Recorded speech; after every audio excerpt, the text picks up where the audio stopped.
Okay, let's go out in the garage. I got one other thing I want to tell you that we're going to do before we move in here. We're going to get a garage door company out here. We're going to have them service the garage door and check the motor, make sure all the wheels are lubed properly, the tracks are lubed properly, the adjustment of the spring-loaded tension on here is adjusted properly, that the seeing eye, the laser eye that goes across there, that those things are adjusted properly, everything's working properly. Plus I have to go and get a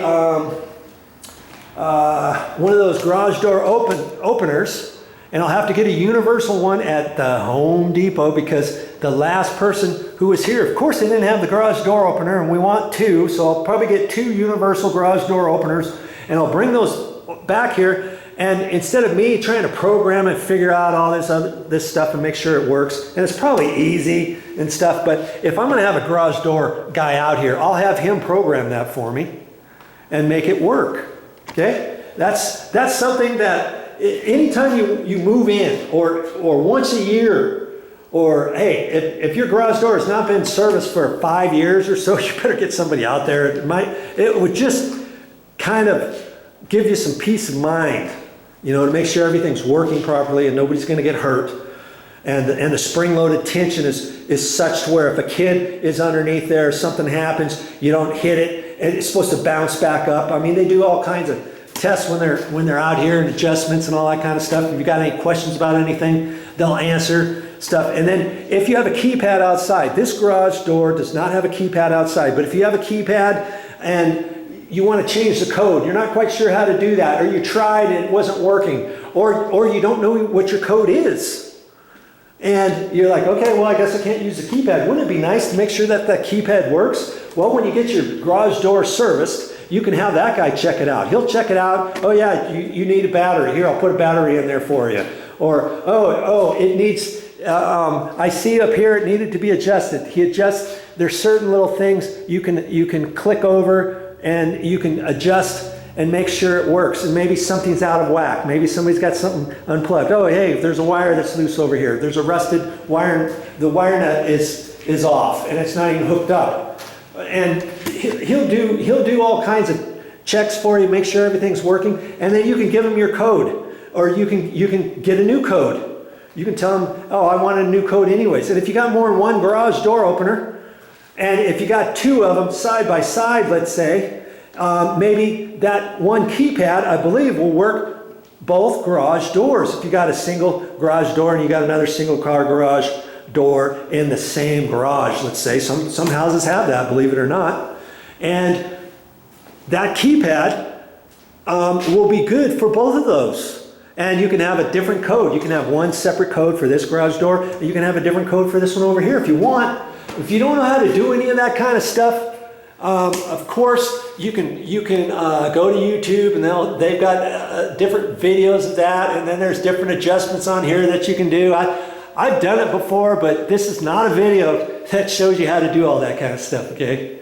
But anyways, I'm just telling you so that if you do have somebody come out and do a maintenance, a service on your garage door, your existing garage door unit, which I would highly recommend you do, he could do all that stuff for you, okay? So one more thing to get serviced. Isn't that a shame this little thing popped off of there? I knew it was going to too, because it was pushed out so far. I'm going to get some masking tape, put masking tape on the back side of that, push that in, and caulk it, and then pull the masking tape off it, and it will stick, because it just barely has a little bit of friction on it when it's tight, or when it's back in that hole. But let's say you don't have that little piece. What are you going to do? I would recommend not leaving that hole. You don't want any critters, creepy crawlers coming in through there, doing any damage in here. Let's say you've got something else missing, and they crawl inside your electrical panel or something. I think they have blank knockouts that you can put in there. And I don't know if you can get that at a regular hardware store like the Home Depot or Lowe's or Ace. You may, or Menards or someplace like that. You may have to actually take this, or take a picture of this, or you can put a piece of masking tape over there and do pencil marks and then take that off so you know exactly, you know, what size that is and everything. And you may be able to take it to a wholesale electrical house, a commercial electrical house, and tell them, and they might sell you, oh yeah, here, this is what you can put in there. And they might sell you something, you know, to put in there, a cap.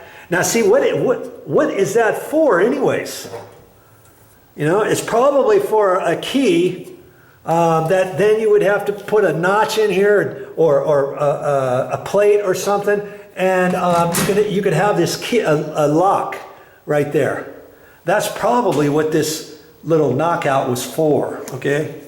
But I'm gonna fix it, and I'm gonna mastic it in there with some mastic or some white caulking or something. I'll get it in there and get it fixed.